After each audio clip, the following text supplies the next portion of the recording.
All right, good evening. Welcome to the February 9th, 2026 Policy and Government Relations Committee meeting of the School District of Waukesha Board of Education.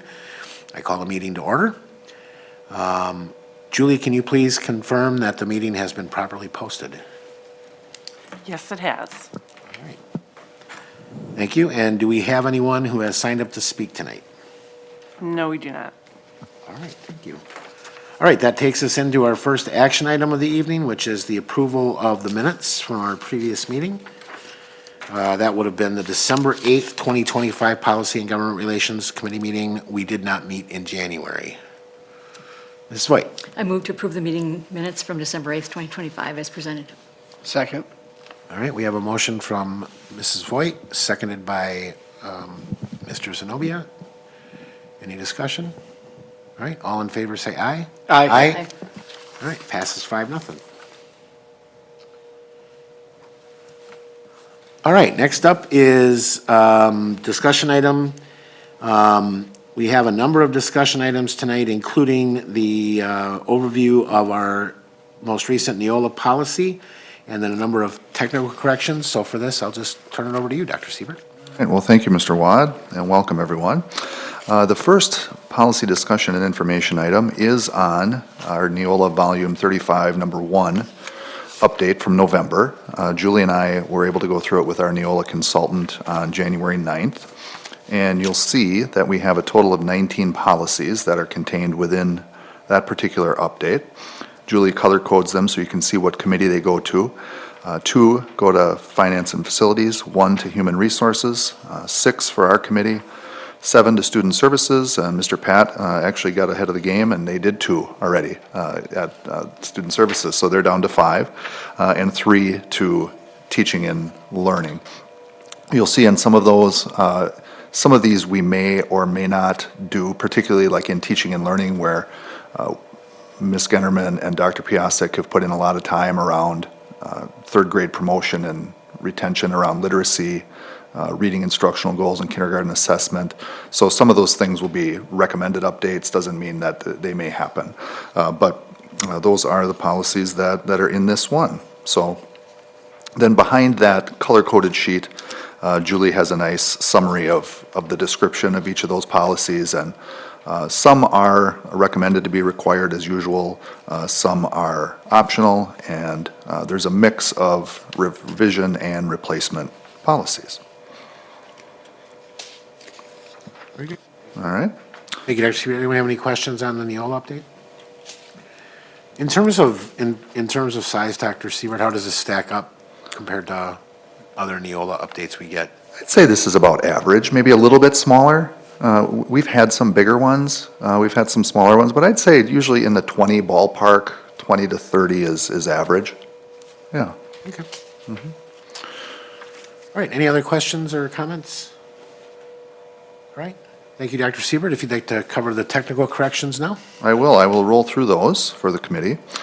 So the first one is policy 0142, and it is a change in title from the word qualifications only to qualifications of board members.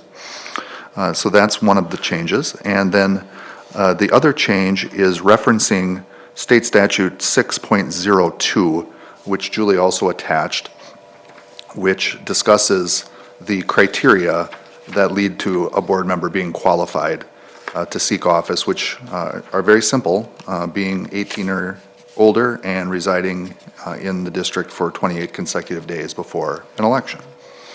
So that's the first one. The rest of them, we'll go through each one, but they are basically that piece that we've been doing kind of on an ongoing basis, which is policy cross-referencing with the title in addition to the number.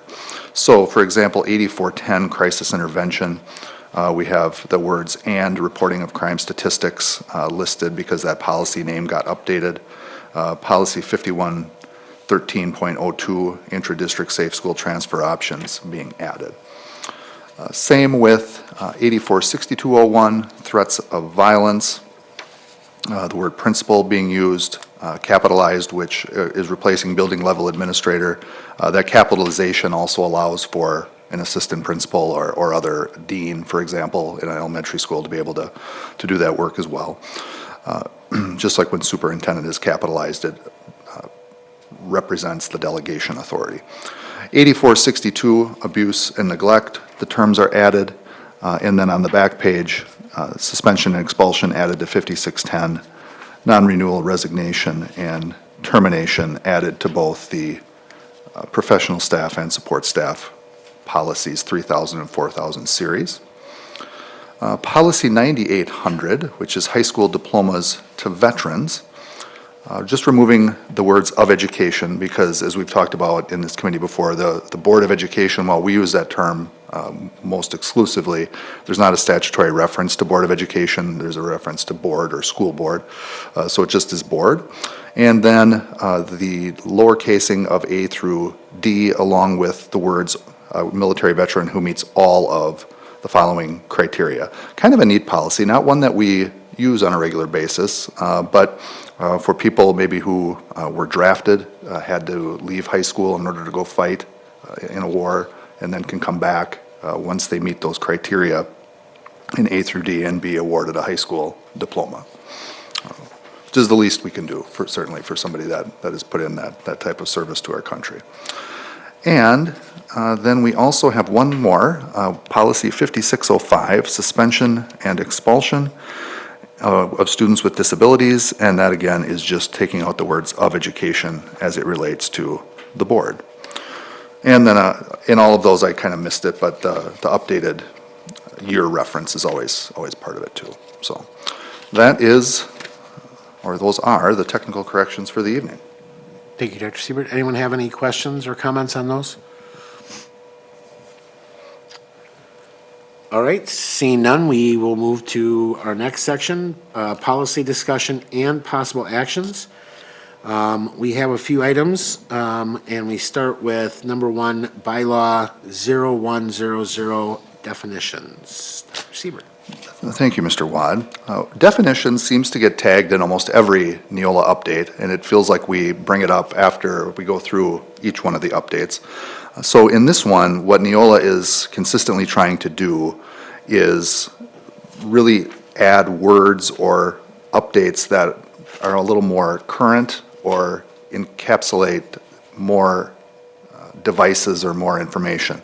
So in this one, there are 2 different pieces that are being recommended to be updated. The first is on page 3, under personal communication devices. You'll see in yellow, the addition is also referred to as wireless communication devices, means a portable wireless device that has the capability to provide voice, messaging, or other data communication between 2 or more parties, and includes all of the following. Then the word include is struck because it's not needed. All the same pieces that were there with the addition of gaming devices. So I assume when you're talking that, Mr. Watt and I were talking when we went through this, the Game Boys, the little handheld type things that might also have some of those capabilities. And then on page 4, this is a new one, a new definition of school support organizations, or SSOs, and it's really encapsulating all of the things that could be within a school district to provide support to the students or programs or the school in general. And so it lists the different types of examples such as booster clubs, foundations, parent-teacher association or PTA, parent-teacher organization or PTO, or parent-teacher support association. So those are the 2 additions, recommended additions to this policy, and we can certainly not required, but recommended, and we'd be happy to try to answer any questions you might have. All right, thank you, Dr. Siebert. Comments, questions, concerns about these revisions? This is an action item. Do we need a motion to? Yes. I so move All right. that we approve the definitions as presented. All right, adoption as presented has been moved. Do I have a second? Second from Mr. Brooks. Any discussion? All right, if not, all those in favor say aye. Aye. Opposed? All right, it's been adopted by a vote of 5-0. All right, next we have policy 25, or 7540.02, digital content and accessibility. This is a replacement of existing policy. Dr. Siebert, I will turn it over to you, and I think we have a special guest joining us to talk about We this. do have a special guest at the greatest committee that exists in the schools of Waukesha. Her name is Deputy Superintendent, Ms. Gunnerman. Let me just talk about both of these, just to paint the context for you. So, as Mr. Wad said, we are looking at a replacement policy with the same number as number 3 that's on your agenda, which our current policy, that number, is called Web Content Services and Apps. The new policy, should you approve it, we would then next vote on rescinding the other policy that we wouldn't need any longer. If indeed we don't get there tonight, then we would leave that policy in place, right, until we would come back with some suggestions that met your needs. So, going to the new policy, or the replacement, this is a replacement policy that reflects the U.S. Department of Justice, or the DOJ. They did some final rule provisions under Title II of the Americans with Disabilities Act, or the ADA. And really what these are designed to do is to make web content and mobile application accessible to individuals with disabilities. And so they're also directly tied, when we were talking ADA, to Section 504, which you've heard of 504 plans, maybe in student services with Ms. Gunnerman, or now Mr. Pat. Same concepts there, right? So it's all about certainly the presence of the material on the website, and that's why we have our special guest to talk about some of the things we're already doing and some of the things that we're going to need to do in order to be compliant with these new federal guidelines. So before we start walking through the policy, there's a couple of handouts in the back of the policy. The first one starts with WCAG 2.1 Level AA, and it's kind of it's a checklist of things that need to happen. And then there's also a more detailed document right behind that one that gives a little more detail on what we need to do. So I invited Ms. Gunnerman, as she's our best resource currently on this topic, to help kind of explain to you, this is where we already are succeeding and meet the code, if you will. These are the things that we need to work on. And when we say work on, part of that is working with our website provider. Their name is Aptigee, and having them help us walk through these pieces, not only having to do it in the district, but getting support from the outside. These rules go into effect for most municipalities and school districts in April of 2027. However, because in the rule it says if you are in a community that's larger than 50,000 people, they go into effect for us in April of 2026, so just a couple months out. So April, I want to say 24th of 2026 is when we need to be as compliant as possible. And what we're learning is that we already are doing some really good things. We'll continue to make upgrades for the next couple of months. And even if we're not fully there, as long as we're working toward it, we're going to be met with grace, is our understanding. So we obviously want to be as compliant with these new guidelines as possible. But Ms. Gunnerman, would you just kind of walk through some of the information? She did this with us in cabinet, and I thought it would be very valuable for the committee as well. Sure. I can speak to overall just some of the work that we've been doing, whether it be in recent months or the last couple of years, but we have worked to streamline things that are put on our website. So for example, if something is put on our district website in a matter of clicks, we can also have that same image put on a school site rather than individuals. Of course, at the school site, they can independently choose to put things on as well. But overall, when we look at our website, some of the things that are required we do have in place. And so, as Dr. Siebert had mentioned, the WCAG version 2.1, that would be required moving forward. So we're already using version 2.2 with Aptigee, which is our current platform that we're using. And what that means for us is that within the behind the scenes of the website program, they have some requirements that meet these criterias. For example, I'll speak to one of the requirements is the use of an alternate text instead of an image. And so the platform that we use already has that required when you upload a photo. Now, we do need to do some training and learning around what makes that a best alternate text, but that's where our website provider is going to help us with that to ensure that we're meeting the best possibilities of like what it should be, and then also carrying that others to train, because anyone then who's putting an image on needs to follow those same standards. So that's one of the pieces that we've already started to look at. Once you look at the website, it's hard to determine where do you start, but I think we have a nice plan behind the scenes. So that is just one example of the image and then the alternate text. Another requirement is just the website and mobile access. And so as part of our platform in the 2.2 version, when prior to publishing anything on the website, we can automatically see it on different platforms. So whether it's a computer, a mobile device, a tablet, all those different sizes, because what happens is that if you make the image a certain size and then you go to a different device, you know, like sometimes it's resized and you can't see everything or it's too small.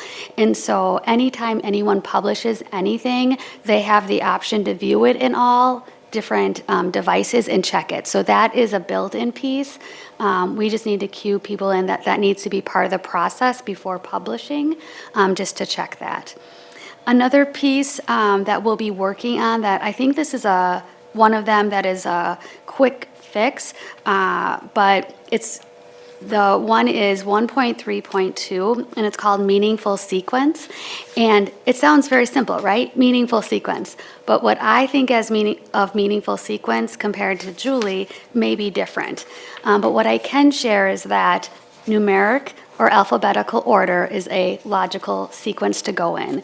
And so the goal here would be that any of our drop downs, or additional clicks, that it's in alphabetical or numerical order, because the goal would be that someone could use a screen reader and be able to predict when they're cursing down on the tabbing down, like on the menu, they should be able to predict what is the next topic. So like if it's, I'm not gonna have great examples, but on our menu right now, it's not in alphabetical order, and so it leaves someone that is using a screen reader wondering if they're in the right spot or if it's coming next. And so that piece of meaningful sequence, while it sounds real easy, it's just looking at things a little bit differently. And so, of course, with any of these, there's more to learn and there's more details, but we have already started to work on these. And like Dr. Siebert said, progress is our friend, and we continue to make progress. What we're going to start to do is itemize each of these and have a checklist so that once we go through and make these changes that we have them. And then also what we need to do is to create a training plan and talk about what is the staffing and whose roles are supporting the website. Like I said earlier, many people at the schools have access to different pages on the website, but now with this requirement, we are all required to put these things in place. And so we really need to ensure that everyone has the training, and they recommend checklists before publishing. And so we'll be working with Aptigee to create those checklists, and then training among our school staff and district staff to ensure that we continue to make progress on a variety of these things. But what I'm trying to share is that some are easier than others, and some sound really simple that are very complex. So I think we've already started on the work, but more to do as we move forward. All right, thank you, Ms. Gunman. Questions? Ms. White? Who are our website designers, et cetera, at this point? It used to be Mary Jo, I know, doing a lot of the website development. So, and it sounds like there are multiple people, and the schools have access to doing it. So like lots and lots of different people then that have to follow the guidelines that you're trying to establish. Yeah, as far as the design of each page, that hasn't changed like Mary Jo put that in place for each of the schools. I did recently change our homepage because there were things on there that we weren't using, and so I'm trying to make it relevant. So I minimize what is all on the homepage, but as far as design, that was pretty much already in place. And right now, if anyone wants to change the design of like their homepage, that has to be done with myself and Apogee. If a school is changing one of their pages, they can then do that. But the homepage has a higher level of restriction because there's certain sections in it that was chosen for consistency across our district. Mr. Brooks? Thank you. Thanks for this presentation. It was helpful. I know we're having similar conversations on the legislative side of things on the same topic. So I'm seeing all of the different things that now need to be addressed in this update. It was very overwhelming to me to see it. So I can only imagine from an implementation perspective how much work is going to go into try to ensure compliance to the best of our ability. What kind of communications do these new rules and regulations apply to? Is it just like for like public facing communication? Is it exclusive to digital? Is it print as well? Like when we send out a district newsletter, is it social media? I guess trying to understand the full scope of all of this. Go ahead, I can try to. My focus has been the website because that's the primary vehicle where what people are seeing. But this idea of accommodations is going to extend into even our teaching and learning management system. We use Blackboard, and so we'll have to do some training with our instructors. And some of this already happens naturally, but we do need to do some training around that.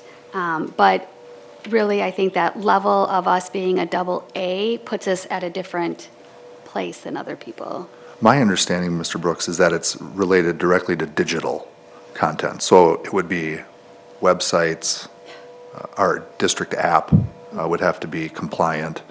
I would say then that would apply to social media too, that would be digital, from what I can tell. I can't see from reading through all of this, I don't know why we wouldn't want to try some things in a newsletter, for example, whether it's a QR code or different things that would allow people to get to a point where they could see it like this, but I don't know that, from what I understand, that it has to be in printed pieces. Yeah, I just asked because I know we were kind of having a conversation on the like color schemes for the newsletters that go out and whether or not they are, Contrasting enough? are they contrasting enough so that folks who are colorblind don't have issues with that? And, like I said, definitely a lot of new things that have to be relearned and retaught. And it's hard when it seems like we've done a lot of, like we've already been implementing a lot of these things just organically, but it's obviously a lot to have to reteach a whole team of people to consciously think about these things now. Mm-hmm.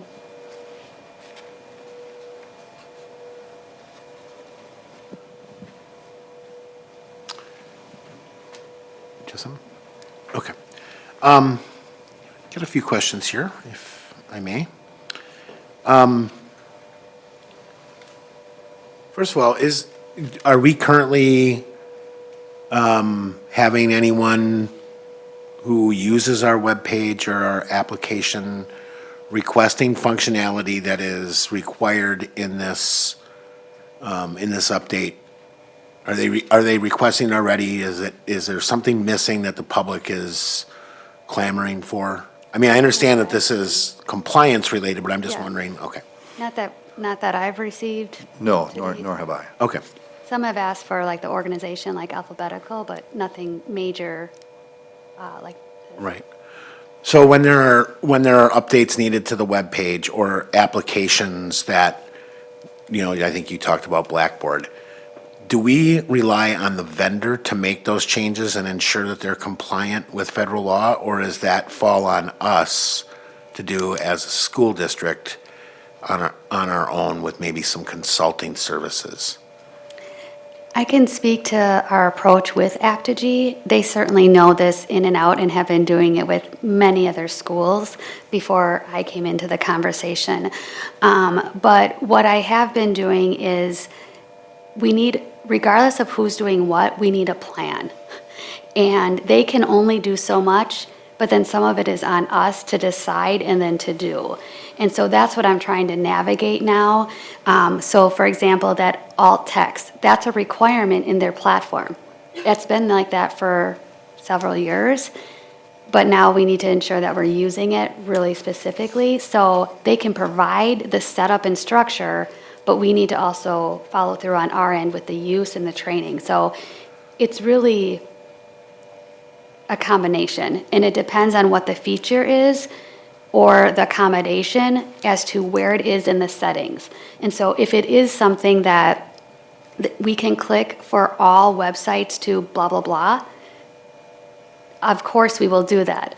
However, if it is about changing the galleries to have the gallery pictures that you see going across and having the contrast and the spacing and the text and all those things, a lot of people are individually making those and putting them up at the school level. And so it really depends on what the accommodation is, what the feature is in the platform, and where that lies. So I am pushing on them for as much as possible, but I'm also learning along the way, like, I think we can find some efficiencies while we learn more. So do we have like a sort of a master project plan that lays out all the work that we know has to be done and how it's prioritized and who's going to do it and who's going to test it? Is that something we're working on? Is it in place already? So what I have done is started to build I'm sorry for like just trying to explain this. It's not That's my fine. like natural second language, okay? So what I've been doing is working with others so that we are building the mapping behind the web page. And so, for example, if I go to the teaching and learning web page and I change a link, I have no idea where else that link is. And then you get broken links, and then you get this, and then you get that, right? So what I'm doing is behind the scenes building the connections. And then what we're going to do is we made some minimal changes to the homepage, and especially with planning for next year, we did some of that right away, right? And it's not perfect, and it may not, like meet everything here right now.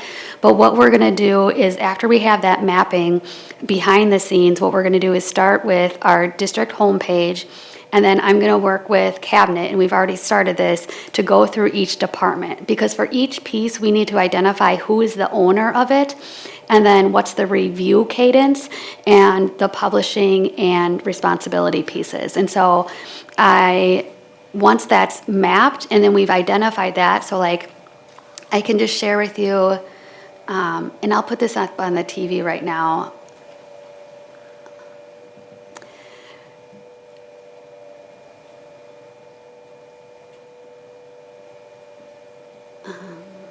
Okay, so here's just a quick example. So under the menu, we have the Board of Education, welcome. So even our larger headers aren't in order. I'm sure there's a rhyme or reason for that, but even within that, we're gonna wanna put like these family resources all in alphabetical. So one thing I've already done, and I started with business services.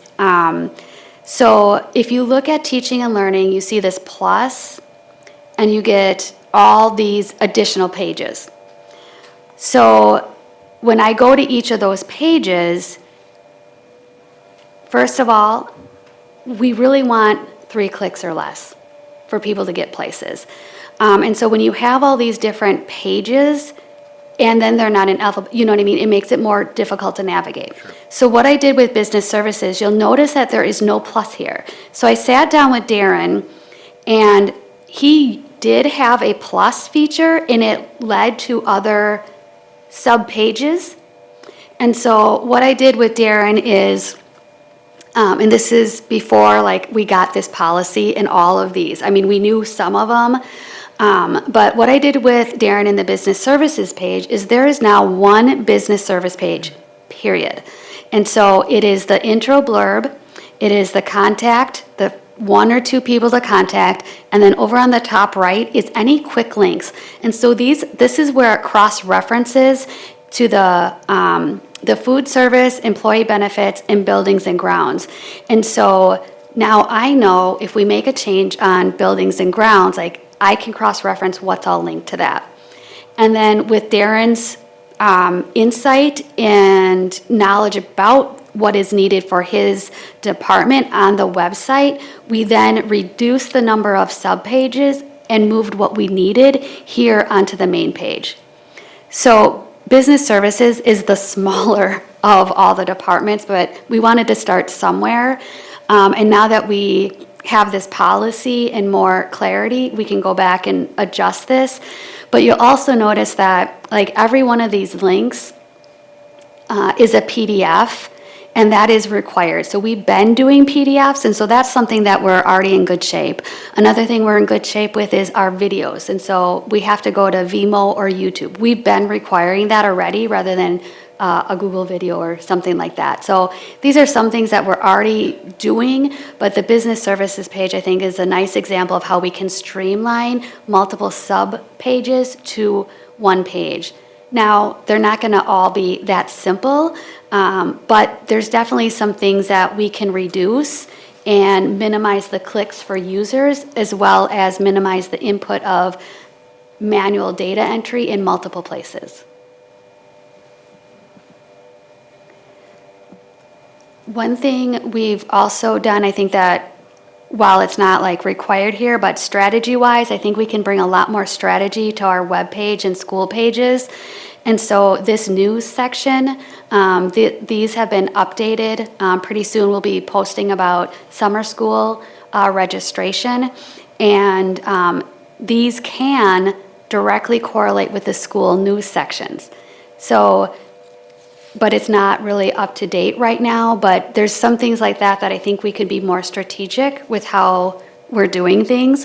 The other thing is hyperlinks. And so if we make a hyperlink for our middle school course catalog, which we just published, so that's on the website, we can use that link and name it well, right? Middle school course catalog, right? We can use that same link from now until eternity or until something breaks with that, rather than recreating a different document in a different PDF and then a different link and then figuring out where that link all is. Because I don't know how many times the school secretary makes a copy of that or makes their own PDF and creates a different link and then puts that somewhere else.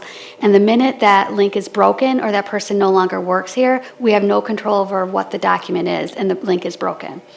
So with this, I think there's a lot of strategy we can bring to it. Like, I actually am getting excited about it. I know it's super geeky, but there's a lot of strategy we can bring to this and just work a little bit more smarter and be more of a cohesive team and also present that way. Before I go on, does anyone else have any comments or questions? Yeah, go ahead, Mr. Zenobia. Yeah, you kind of answered just a general question of this isn't necessarily centralized. I mean, primarily it is, you're handling it now, but all the schools are able to have some programmability. Yeah. And I'm assuming the IT team is involved there as well. In going forward, how is that team going to be able to handle this? Is there, something being done to make sure that there's enough eyes on this? Because I know it's a huge task to try to keep all this aligned. So I guess that's kind of my question is, Yeah. I guess a team around this that has to set up the protocols and manage this and implement this. Yeah, we'll use a team approach, but just even now narrowing down that, like, I know in summer and in fall, we need to put all secretaries together for training. And, just taking one step at a time. But we'll use a team approach between tech and everybody else. But I think as we have change in staff, we look at everyone's skills and talents and look and see how we can use everyone the best, to get the work done. Will there be something specific, protocols in place that everyone will have to follow, or will there be some liberty, especially at the school level? I'm just curious as to how that will work. There's going to have to be some checklist review for these things. And then I believe in Apogee that we can have I believe we can have things approved before they're published. So then we could have like a communication person say, if they made the checklist and did the PD, then they're the final eyes on it once we have this all set up and going. So there's different features, but right now you can post things on your own or differently at the school, but some you do need approval. So we're just working through that, but that's where this is really leading us to an extensive overview of who has access to what, who's had what training, who's doing what. But ultimately, I do think people will get checklists and training, and then we'll have to have some sort of approval or review process within the schools, and we'll have to do that on our own too with each of the departments for our district content. Okay, thank you. Mrs. Voigt? Did you have any forewarning that this was coming? It just seems pretty crazy in February to say by April, because we're more than 50,000 people, we have to have this in place. It just seems like an impossible task in 2 months' time, especially with how many different schools we have and different people that are in the process of doing their own building sites, et cetera. It's like, this just seems like it'd be overwhelming as I'm looking at it. Well, to Ms. Gunnerman's point, we knew it was coming. We didn't maybe know all the pieces of it, but our website company did. And then it was just a matter of, we're just getting the policy via the November update that we went through in January, right? So, to her point, there's a lot of things we've been doing behind the scenes, or to Mr. Brooks too, right? And so we'll keep making those steps and those strides, and then be as prepared as we possibly can be by that April date. I do think the policy has it laid out very well when the initial information came out. It was a lot of reading, but this is a great summary. And so had we all had this, a little bit ago, but everyone's been reading about it, thinking about it, doing something. So it's not as overwhelming when you've kind of been talking and digesting it a little bit longer than a couple months or just since your last committee meeting. So. Yeah, and to some of your questions, I mean, essentially like on page 3, where it's talking about the digital accessibility coordinators, we will say the chief information officer and the communications specialist, who will both be new individuals come the summer. They'll be the ones that'll be in charge of this. Ultimately, we'll get it off the ground, and then they'll be part of that, organizing it. There will be regular audits occurring at least quarterly to make sure that we're progressing and that we're maintaining what we need to do. And then those individuals will also be in charge of the training for the school sites, and generally it's the secretaries in the schools that are the ones that are doing it. And so, like most things that we do, right, there's the implementation and getting it off the ground, and then there's the ongoing auditing, teaching, monitoring, training to make sure that we stay compliant. So the policy covers both of those pieces. So on the compliance piece, I think I heard you say, Dr. Siebert, that from an enforcement perspective, while April 1st is the deadline that's set out in the policy, or I'm sorry, in the rule that was issued, that we have been told that so long as we are continuing to move forward with meeting it, that there will not be a enforcement action or taken if someone were to raise that concern. Where do we get those assurances from? Does that come from someone with the federal government that oversees us and in an office that does compliance for them? Is it someone with the state? Is it one of our legal counsel? I'm just curious where that Do you want to take where that assurance came from. Yeah, Ms. Gunnerman will take that. I haven't had those specific conversations, but my understanding from tech is that it is, just continue to make steps forward. So I don't have any name or a specific person, but my understanding and from people in tech who have been working on some of these things, that's been the conversation. The same with Aptigee, our website company. They've kind of said, let's just chunk it out. What is our first step, and then, move on.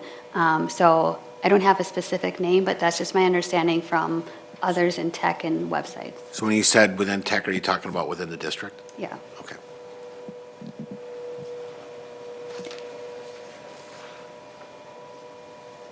This is White. How extensive is the support system from the website design company? I would think that they would need to have really be on top of this. Yeah, we have our own individual representative. I mean, I don't know how many districts she has, but I meet regularly with her now. She's my new best friend. No, but they've been really responsive and helpful, and then they also have ideas too in what they've done on different web pages, so they can show me, and then I'm like, well, I don't know if that's really how we want to do it. Like when there's options, they have lots of examples, and they've been very responsive and helpful. So I'm just wondering, do they have other big companies, big schools that they're working with too, that are fit in the same 50,000 population type of situation that, you know, that they can, you know, that you're not doing it alone? Right, yeah, I'm sure they do. Yeah, F2G is one of the bigger websites. Okay. They're probably nationwide. I don't know what there's other places are, but they show me many exampls of bigger sites, so. Sure.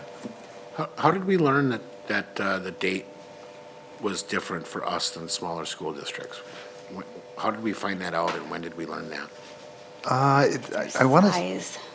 yeah, there's a piece about, that we got, I want to say it was a DPI email that came through the federal government that told us that based on the community size, the timeline is escalated. 50,000 residents. Yeah, and it was in the Neola drafting document too. Okay.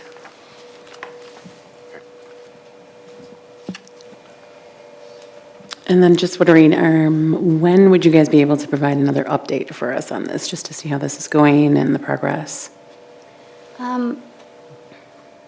We could probably come back in April, right? That would give us a little bit more time, and I think the date is the 24th, so our policy meeting would be before that, and we can show you exactly kind of where we are. Yeah, I was just thinking, like, we could come back to policy. I think some of the pieces, like, at some point, I'd love to talk to Dr. Piasek about showing, like, when we revise the teaching and learning, like, what it looks like.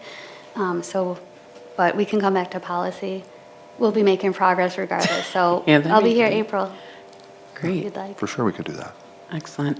And then I just have one more small note. I know you were talking about secretaries going in and adjusting documents and so forth. Will you guys have some sort of, moving forward with this, just a thought on protecting those documents? So if someone does need to touch it, at least you know who is touching it as they begin? Okay. Yeah, and then I think also moving forward, when we have documents that are linked on the website, we need a common place that we store them, and everyone has access, so we'll likely be creating a shared drive for all website users so that we can house all documents and PDFs of where the link comes from. That's what I've been doing recently, and it seems to work. And we actually talked about that at Cabinet already for each department. So we'll adjust our structure Okay. to some of those things, but And I'm assuming you probably already thought about this, but if you haven't, I'll just suggest that you probably will want to make sure that you version everything and keep copies, so that if you have to roll back anything as a result of a broken link or problem, we've got easy access to that. I'm sure you've thought of that, but if not, I thought I would offer that. Yes, Mrs. White? So this is obviously something that needs to be addressed as far as an action item goes. Or is this really just informational at this point for us? Or are you ready to, is this looking like it needs to be, I don't know anything enough about it to start suggesting any changes. Are you okay with it as written for us to accept as a policy and then rescind the other one and? Yes, we just are. Go Yes. full speed ahead? Okay. Yeah, we've worked through it together, and a lot of it is all based not only in state statute, but based in federal expectation. So we do feel good about it. Okay, so so if we'd approve it now, you're good to go, and then just deal with everything you have to deal with? Okay. Other questions, concerns? So as Mrs. White pointed out, this is here for either discussion or action. If the committee feels comfortable moving forward, I would entertain a motion to adopt the new policy 7540.02. I so move. Moved by Mrs. White. Do I have a second? Second. Seconded by Mr. Brooks. All right, any further discussion? All right, if not, all those in favor of adoption, say aye. Aye. Opposed? All right. It's Good been luck. Adopted 5-0, We got it. and we will look forward to an update in April as to how we're progressing towards meeting the regulatory compliance required. All right, so that then I think takes us to the next piece, which will be to rescind the existing policy that this replaces.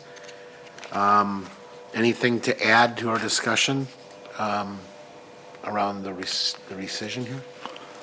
No, it just, being that it's the same number, this new policy fits the new DOJ rules, so that policy now can be eliminated. Very good. Mrs. White? So I move out with the old and in with the new. And rescind policy 7540.02 as currently on the books. All right, we have a motion to rescind policy, the previous policy 7540.02, web content, Second. seconded by Mr. Zenobia. Any further discussion? All right, all those in favor of rescission? Aye. Say aye. Aye. Opposed? All right, passes 5-0. Thank you, Ms. Gunnerman. All right, next on the agenda is the government relations discussion, information items on Wisconsin legislative updates. Dr. Siebert. All right, thank you, Mr. Wad. I have several different updates for you tonight, but we'll try to roll through them. The first one is what they're being termed as a Bill of Rights for teachers, which is an interesting piece of legislation. These are all Wisconsin-based. It would allow teachers to remove students from classrooms if they disrupt class for more than 10 minutes and require notification of other students' parents about the incidents. And then students repeatedly removed for violent or disruptive behavior would need an intervention plan before returning to class. So that's an interesting one, I thought, to share with you. And Mr. Brooks, as always, if you have things you'd like to add, you're very close to the action. Feel free. The second one was a policy put forward by Senator Bradley's office. They actually reached out for our perspective, which we always appreciate. It's looking at the Council on Early Literacy Curricula, which was created via Act 20. So right now, it's an annual process that they have to look at curricular units of curriculum that could be eligible for reimbursement. It's a pretty heavy lift, and the committee is getting a little wore out. Even speaking to the New Berlin Superintendent, Joe Garza, he was on that committee. He said it's a very heavy lift. So this bill would say that council review process would have to happen once every 3 years instead of once every 1 year, which, based on his commentary and Brett, who reached out, I thought that made sense too, right? It just seems to be something that doesn't have to be done every single year. So such makes it a much more manageable review process. Please. If I could, and with the benefit of having our teaching and learning director present, how do you feel about that review period being extended out? Do you feel comfortable with that? Very good. You should put your microphone on. Thank you. Sorry, yes, we're very much aligned. Okay, thank you. Yeah, no, that's good. Number 3, we talked a little bit about this in F&F. It's what I would term a renewed push for special education funding. So if you remember in the last biennial budget, projections were 42% for this year in terms of reimbursement, up from about what was 30, then 45% in the second year of the biennium next year.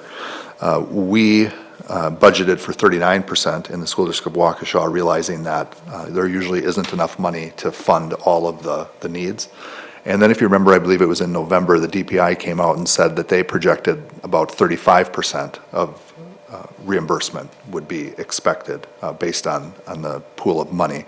But there are a couple of bills that are looking at moving forward with making 42 and 45% be sum sufficient, which means that it would be 42 and 45 no matter what.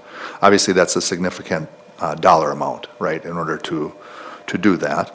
But there is one in the Senate and one in the Assembly. And then also there was a emergency resolution at the WASB Delegate Assembly in January that was the first one to pass in a long, long time, where over 90% of the districts there advocated and voted, yes, we need more special education funding. So that's a hot ticket item. It has been for many bienniums. And I think it's just one that's going to be consistently hard based on the dollars amounts that even 1% of increase makes, right? But I'd welcome anybody's thoughts on that, or Mr. Brooks, if you had anything that you're hearing, but it's admirable that it's being looked at. I just know the struggle in terms of moving the needle. Yeah, it's actually, it was interesting when the stories kind of first broke that the numbers weren't going to come in at 42 and 45, because we already kind of baked that into our process. Even then, we were still a little bit off, but I remember when Darren first brought that up during the budget process and said, oh, it'll probably come in lower than what we're expecting. And so I think credit to Darren for kind of knowing how these things usually play out. I know there are some districts that were certainly more shocked than we were when the numbers came in a little bit lower than expected.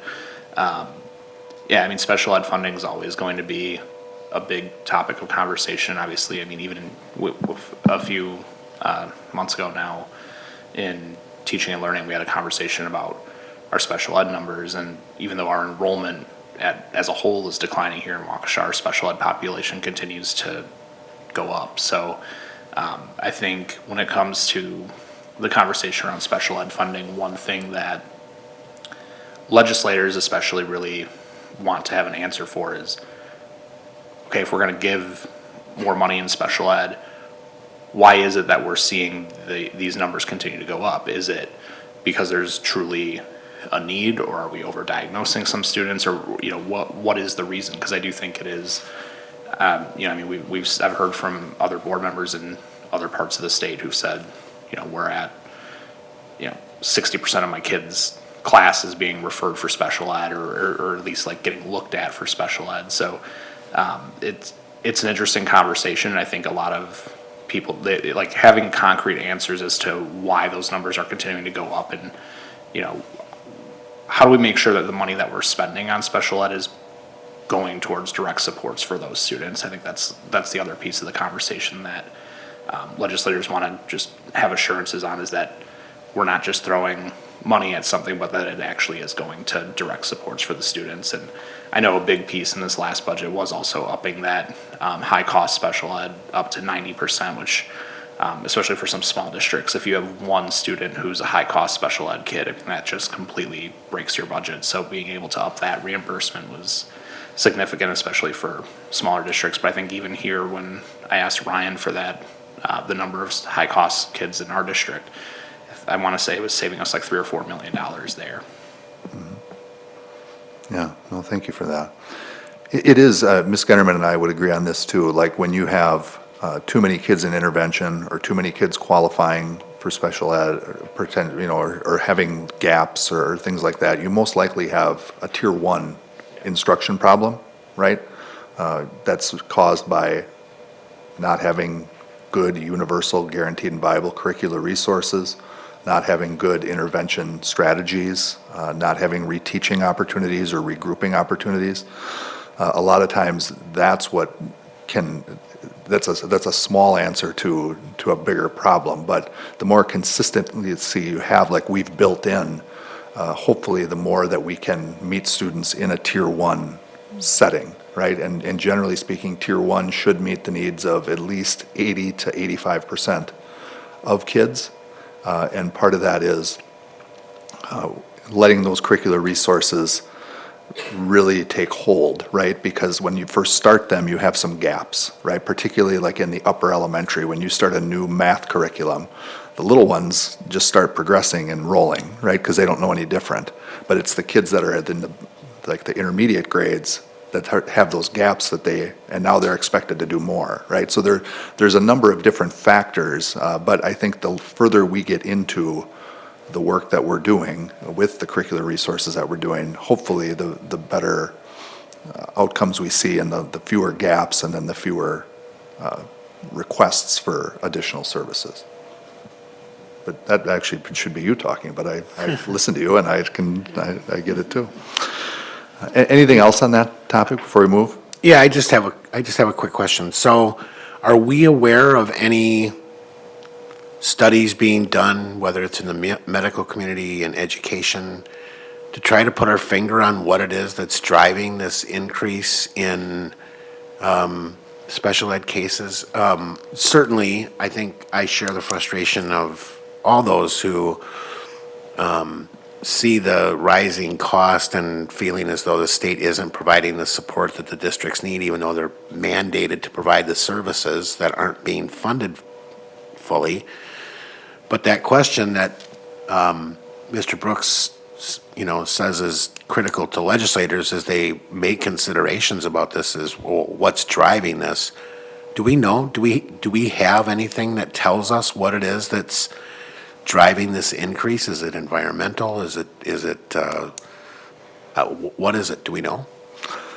I don't know that we do. I think there's a lot of people trying to come up with that answer.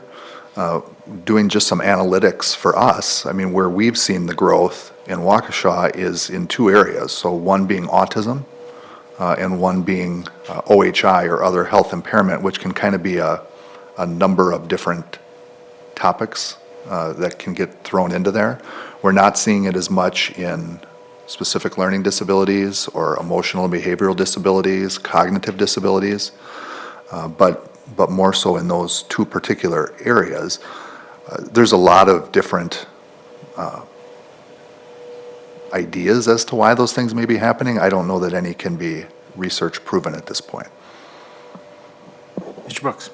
Yeah, I mean, I think part of it too is we have a better understanding of things like autism or things like some of these emotional behavioral disorders that, when I was in high school or when I was in like elementary, middle school 20 years ago, you were just kind of the naughty kid if you were doing those things. But now we have a better understanding of there's a physiological reason for some of these behaviors. And, Dr. Sieber, you had mentioned the Teacher Bill of Rights legislation that was coming up. So I was in the committee room when they were testifying on it. It's basically the goal is to give teachers some protections because there are, as we see some of these behavioral issues rising, some that are linked to an IEP, some of them that are just behavioral issues. We hear more and more teachers who are dealing with, students who are violent or disruptive in the classroom, having to uproot your entire classroom to isolate a student and clear the room.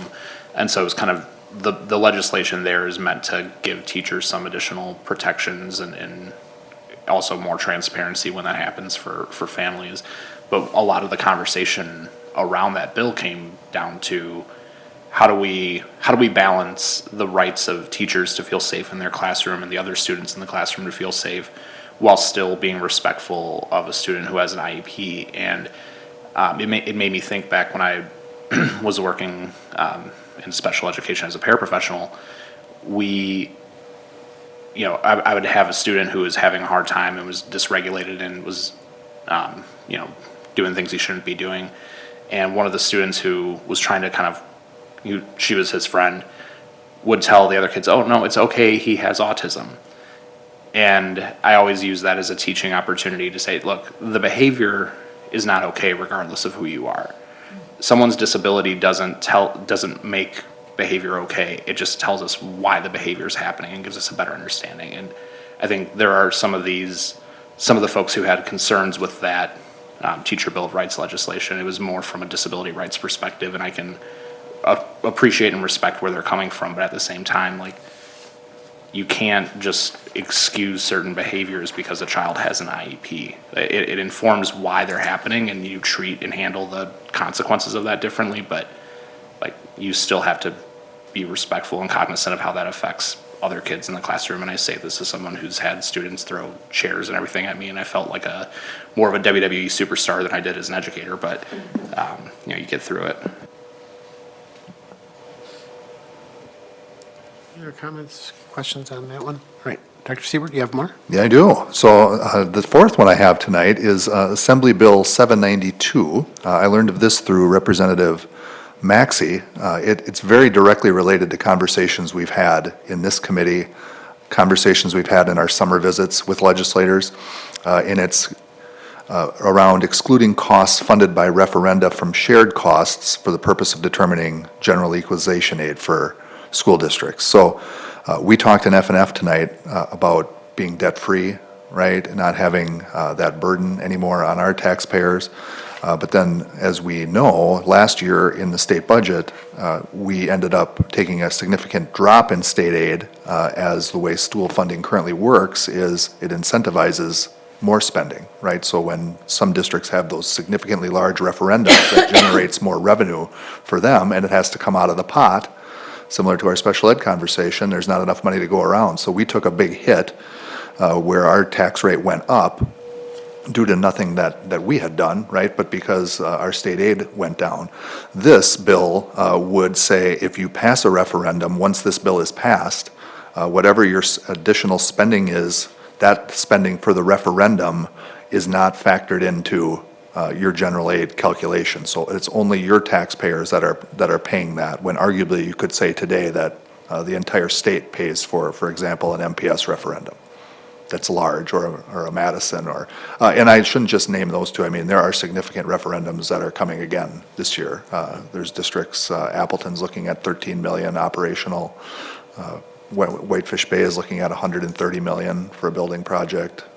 There's just some big ones out there. So we definitely showed support for this, right? Because it's been something that we've talked about repeatedly. Mr. Wad, you've championed on a strong level. So we think we'll see where it goes, but it's interesting.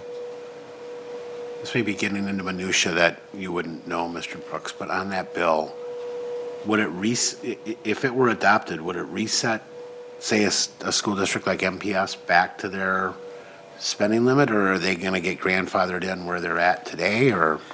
I don't know for sure. I think generally speaking, when you see legislation kind of addressing what this is trying to address, it's usually not retroactive. I would imagine it's more forward-looking to prevent this from happening in other areas, but I don't know 100%. That's my understanding too. Yeah, I mean, the concern I would have there then is if there is, and so my assumption is we're getting pretty late in the legislative session. I don't know that this is going to get adopted this time around. I would hope that it would be something that would be revisited in the next legislative session if that were the case. But my concern here is if there's fear that this is going to pass, school districts are going to rush to pass referendums so they can get those dollars factored into their calculation before the law takes effect. So I would hope that there would be some effort to try to curtail what some districts have already done to take advantage of this, I think, horrible loophole, if you want to call it that, in the law that basically rewards districts for passing referendums by taking state aid away from other districts who are more responsible in the way that they manage their budgets. Well, and Madison just passed the largest referendum in state history last summer, I believe, or last fall. So we'll be seeing the impact of that on our upcoming numbers, this upcoming budget. So, yeah, I mean, I don't know what the timeline is. It's in the education committee. I don't know if it'll get a hearing. We are kind of coming down to the wire here, but I think it's at a minimum where the conversation is starting. This is such a niche technical thing that if you're not interested or involved in school finance, I think when the MPS referendum hit and all of a sudden the vast majority of school districts got shorted on state aid, a lot of people had no idea that this was how the process worked. But I think it's a good conversation to have. I ideally would like to see this go through this session, but the wheels of government run slowly sometimes. Yeah. All right. Just a few more quick ones. So you might remember, we just had Wisconsin Act 42, where they said you had to adopt a cell phone policy where kids could not use them during instructional time. We already were there, right, so we didn't have to do any policy adjustment on that. There is another Assembly Bill 948 that would mandate a bell-to-bell ban. So that would be like they come into school, they put it away, and they can't get it out until the end of the day. So that's out there. There's a bill around financial literacy. There's a half credit of financial literacy requirement that would allow school boards to say, like, if a kid worked at a credit union or a bank, that could count instead of having to take the class, which is an interesting bill. And then the last one I saw coming into today was one that's by Representative Joe Sheehan. Joe was the superintendent in Sheboygan when I was in Fond du Lac for many of those years. He's now in the legislature. It's called the Teaching is a Profession Bill. So it does a number of things. That would require the state to pay student teachers for their hours worked. My son just missed that one. Oh, what are you going to do, right? You can't hit a home run every day. It would add an elected teacher representative to a school board. It would have a grow your own bill that encourages high school students to enter the teaching profession. It would raise the starting salary to just over $60,000 for teachers. It would mandate that. And it would provide a longevity bonus to teachers who stay in a district for at least 5 years. So those are some of the key components of that one. So any feedback on any of those last three, or questions or thoughts? Mr. Brooks? Yeah, I will just add on the financial literacy piece. I believe it's specific to like in-school credit unions. So there are some school districts that have kind of a Yes. student-run credit union that operates within the school. Oh, thanks for the clarification, So I yes. think it would apply to students who participate in that, but who are under the tutelage of someone who works at a credit union. So it was kind of, was in the committee room for the debate, and it was a kind of interesting topic because you had a lot of folks from the credit unions and a couple students who work in them who were really excited about this possibility. I think, we have the financial literacy half credit requirement right now, and it's a kind of unique way to fulfill that. I don't know how many school districts in Wisconsin currently have an in-school credit union where this would even apply to, but interesting idea, interesting way to try to fulfill the requirement without just making it be a semester-long class. Mrs. White? What is the number for the teaching as a profession? Do you have that bill number? There's a number of, so there's, I can read them off to you, Mrs. White. There's LRB 6172, LRB 4546, LRB 4254, and LRB 4488. So I think there's Each one of the elements then are like a a separate. different separate Okay, bill I was within gonna this say, that's a comprehensive huge bundle package. Yeah, with all the 4 different things you talked about. yeah. Yeah, they don't have, they were just introduced for co-sponsorship, so they don't have bill numbers Don't even yet. have So a bill tho- so number those yet. numbers will change once they're Oh, engrossed. sure. It seems like different topics that should be not all lumped together, because that would, I don't think it'd ever make it. The student teaching one is interesting, because I know Yeah.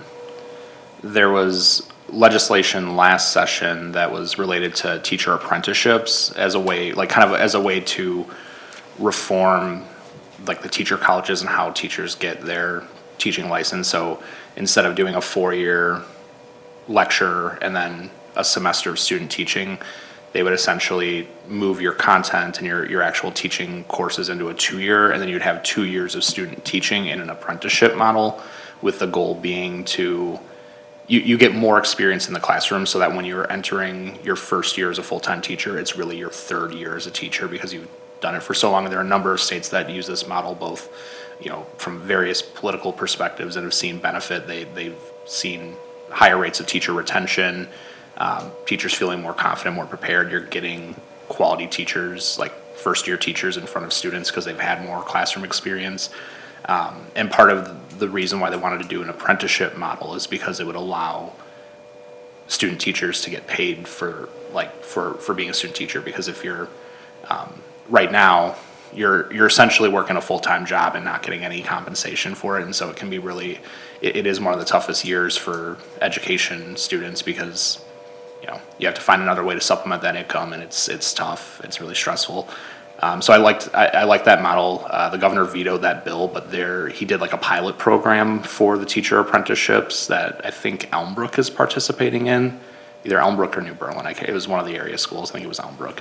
But that would be another idea that I'd like to see kind of make a comeback, because I think the more that we can reform the way that we're teaching our future teachers and get more prepared people to come in right away, the longer they'll stick, because I know that 4 or 5 year burnout rate is rough.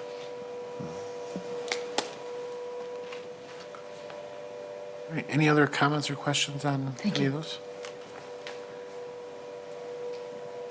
All right, anything else on the legislative front, Dr. Siebert? No, that'll wrap it up. Thanks for your patience tonight. That's more than usual. Lot to talk about this month. All right, that brings us to other business. Do I have any recommendations for future meetings? All right, seeing none. Any other business to attend to? All right, the next Policy and Government Relations Committee meeting is Monday, March 9th. It'll be here in the boardroom at the Blair Administration Building. And with that, we are adjourned. Thanks, everybody.